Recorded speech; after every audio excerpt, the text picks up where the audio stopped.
मंडळी, मराठा आरक्षणाच्या मुद्द्यानं महाराष्ट्र धगधगतोय। याची सर्वात मोठी धग कुठे आहे?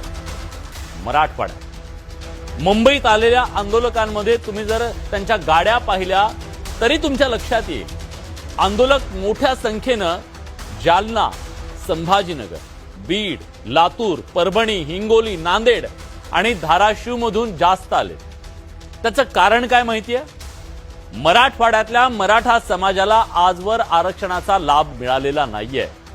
त्यामुळे गेल्या 2 वर्षापासून राज्यात उफाळलेल्या मराठा आंदोलनाचं प्रमुख केंद्र हे मराठवाडा राहिले। त्याची धग सर्वाधिक आपल्याला मराठवाड्यात जाणवली। त्याचं कारण आहे मराठवाड्यातल्या मराठा समाजाच्या आर्थिक परिस्थितीत। मराठवाड्यातल्या एकूणच शेतकऱ्यांची अवस्था अतिशय बिकट आहे। मराठा समाजाकडे मराठवाड्यातील सर्वात जास्त शेती आहे। तिथला मराठा समाज शेतीवर अवलंबून आहे। इथली शेती सातत्यानं तोट्यात जातीये।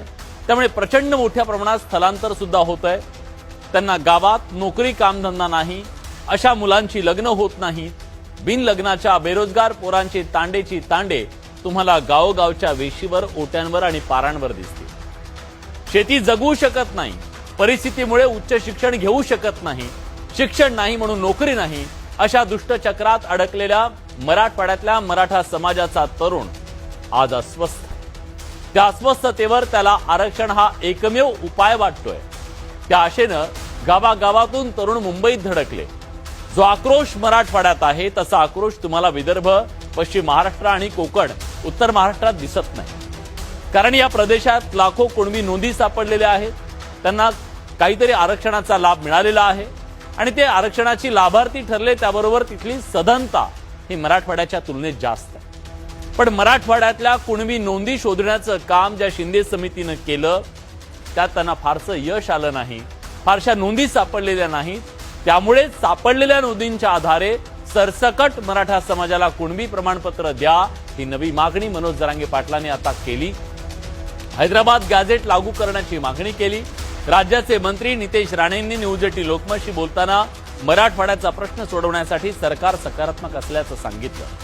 त्यामुळे मराठा समाजाच्या तरुणांच्या मनातल्या अस्वस्थतेवर हैदराबाद गॅझेट लागू करणं, त्याची अंमलबजावणी करणं हा उपाय असेल का?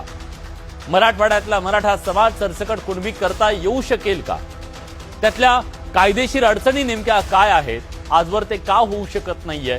मराठवाड्यातला सामाजिक प्रश्न यामुळे सुटेल की जटिल बनेल? अशा अनेक प्रश्नांची उत्तरं आजच्या बडे मुद्द्यातून आपल्याला शोधायची आहेत। त्याची चर्चा